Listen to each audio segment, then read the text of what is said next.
gonna say this right now. If you are one of them ones that have been insufferable all year, talking about, you know, them precious little 5 picks that y'all was so sad about, all those little middle schoolers y'all so damn sad about, you can turn away from this video because I'm about to be so insufferable. Oh, here we go. As the Mikal Bridges High President, you already know. You already know. Oh yeah. Oh yeah.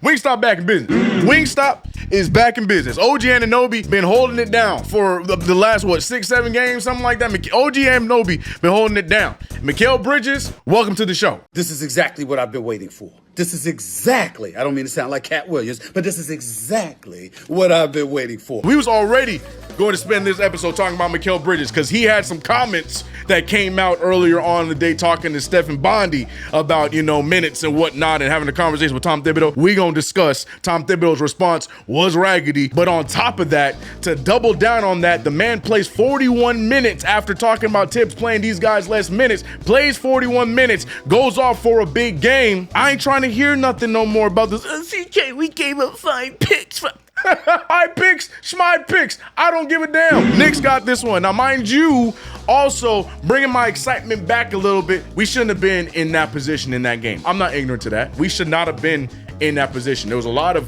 things that happened down the stretch. Shout out to Scoot Henderson. Shout out to my guy Shaden Sharp. We shouldn't have been at that point in the game. But what's important is we won the game, how we won it, who led the way. Let's talk about Mikal Bridges, the New York Knicks, the drama, how it's all going to play out, if it's going to play out, what happens next. I'm hyped up. Fresh off of the play-by-play, I'm ready to be insufferable.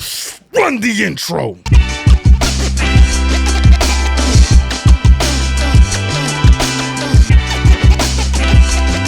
What's going on, CK Crew? It's your boy CK2K, and welcome back to another video. If you haven't already, make sure you hit the subscribe, like this video, hit the notification bell for all of the videos twice a week, ladies and gentlemen. Tuesdays and Thursdays, we are uploading. We back in this thing, man. I'm telling you, consistency, CK, is what you're going to see. Hey, I doubt it. And I love it, man. Videos like today make my life and job so easy. I get to talk about my player, my boy that I've been wanting on the Knicks for so long, that has had a very inconsistent season up until the last few games, where now the ball is in his hands and he is making things happen for the New York Knicks, and that's Mikal Bridges. Because in this big game against a Portland Trailblazer team that the casual Knicks fans are going to look at this and be like, yo, this should have been a walk in the park. Knicks should have won this one. But if you've actually been watching the Blazers all season long, they've been doing this to the big teams. They're not winning at a high percentage, but damn it, they are fighting in a lot of the games that they have been playing all season long. Scoot Henderson came off that bench and went crazy. Shaden Sharp is the most unspoken about star that is just brewing in Portland. Danny Otvia has found a new life in that team. Klingon is nice. Kamara has been great defensively for them. They got stories going on for that team as they are slowly incubating in a nice team into a nice team for the West. So for this to have been a fight was not a surprise to me. Now, mind you, we did have opportunities to run away with this in the fourth quarter where we just let them go. Because as I mentioned, Scoot Henderson made shots way too damn easy down the stretch. Deuce McBride, love you to death, but brother. But again, Deuce, though, defensively, I can't give him too much shade because 4 steals on the night. He had some key defensive plays throughout the entirety of the game. Unfortunately, when it comes to Knicks fans, the things that are going to stand out the most are those final plays by Deuce, but that does not matter because the New York Knicks figured it out. I want to talk real quick before we even talk more about Mikal Bridges. I got to talk about OG Anunoby. This man started off the first half 3 for 10 from the field. Did not look like it was going to be his night. As I mentioned at the top, OG Anunoby has been phenomenal as of the last 7 games, and then he turned it around that second half. Now, mind you, still only shot 8 for 20 from the field, 3 for 8 from 3, but gave us another 23-point night, 7 rebounds and 3 assists. He has been over 20 points damn near every game. I think it's going to be a reoccurring segment where we show OG stats each and every game and just extend it each night. OG's been great for us. And I'm hoping this is a consistent mainstay right now, because between Mikal and OG, we got ourselves a nice little wing tandem against some solid teams. We did it against the Clippers, did it against the Kings, just saw that against Portland. Now we got Golden State again on Saturday, which I hope they continue this same type of play. We gonna see. Karl-Anthony Towns, he was there. He existed down the stretch, made those 2 huge threes that gave us that 6-point lead where it felt like the game was over. I'm still looking at Cat for a little bit more physicality. You can argue and say that we're not getting Cat the ball nearly enough. I disagree. I feel like we are trying to get Cat the ball as much as we frequently can. There's a lot of times where he's given the ball in mismatches and he's just not taking advantage of them. We saw a lot of the time where he's driving and getting it turned over. Now tonight, he did get his fair share of free throws. He did get 4 free throw attempts, made 3 of the 4, but I'm still a little concerned on what Cat's really doing with those possessions. I feel like Mikal Bridges and Josh Hart was doing a great job trying to feed him the ball. Then you saw that shift over to OG Anunoby when he got the hot hand, but throughout the majority of this game, it was just Mikal Bridges keeping this team afloat. Mikal Bridges finding his spots. But man, I could talk about the top 4 and what they did. I loved also the minutes of Landry Shamet. We're getting to see him on the 2, blah, blah, blah. The point of the matter was, it wasn't pretty. It was not a pretty one. Knicks had a lot of moments where they would find their lead, they would find their groove, and then instantly lose the lead and give the Blazers. I think Mike Breen said something like there was a total of 42, 43 lead changes in this game. So it was not pretty, but what's more important is that we came away with it. We extend our overtime record. We only have 1 loss in overtime, and unfortunately that was against the Lakers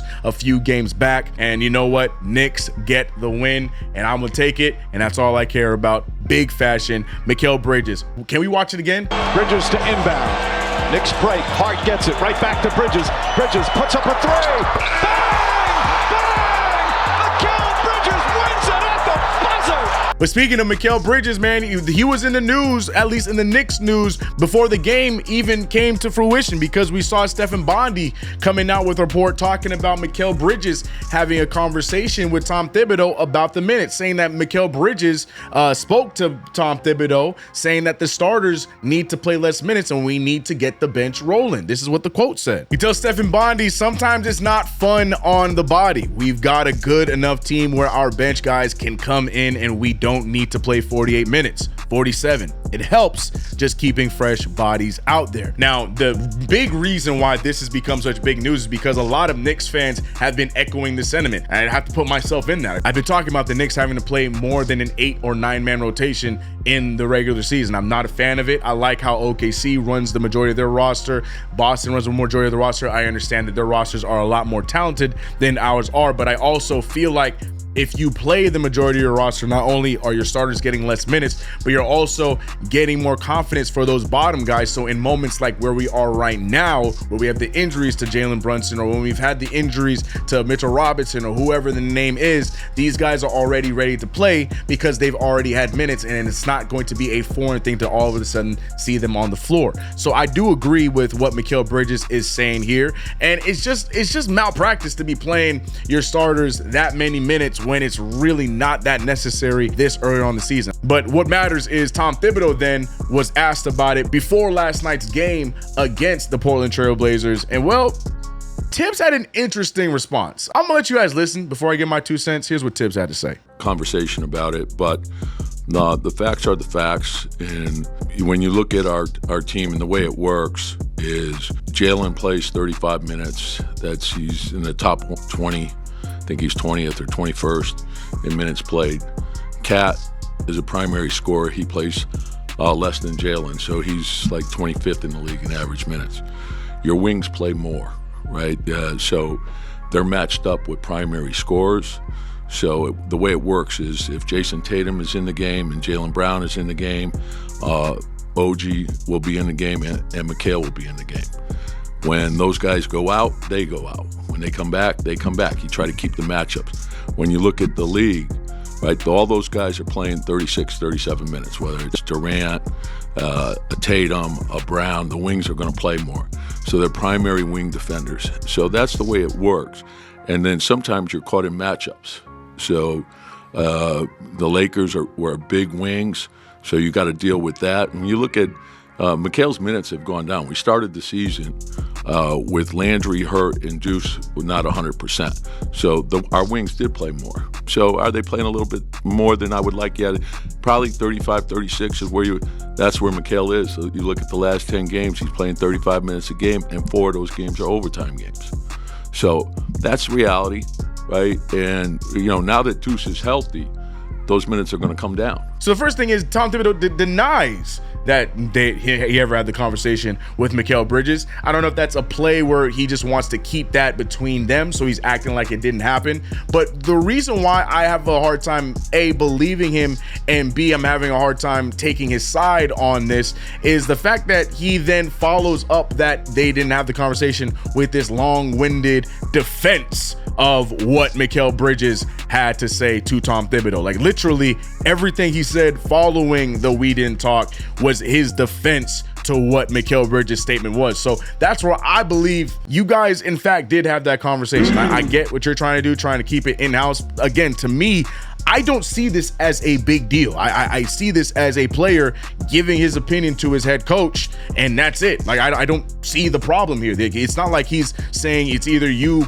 play us less or I don't want to play at all. He's not saying that. So I don't see the negative in this. I understand that some people think that this is going to turn into turmoil on the team. I don't think so. There was the jokes in the beginning of this game, but I don't think that all of a sudden Tom Thibodeau is now just going to cut his minutes and not go to Mikal Bridges and blobbity. Long story long, I'm with Mikal Bridges on this. I think it's just the smart thing to do at this point of the season. I mean, now it's forced because Brunson's out, so you got to go to more guys on the bench. I wish somebody would have spoken up a little bit sooner than now after the injury, but it is what it is. Also, from the answer I'm getting from Tom Thibodeau, basically I'm getting, that's nice, Bridges, I appreciate what you're saying, but I'm not changing anything. That's what I'm getting from it, because from what he's saying, in his mind, he feels like Mikal and OG are just going to have to play those minutes. He has no other choice, so he's going to keep doing it. Do you think that Mikal Bridges was lying? Do you think he made it up?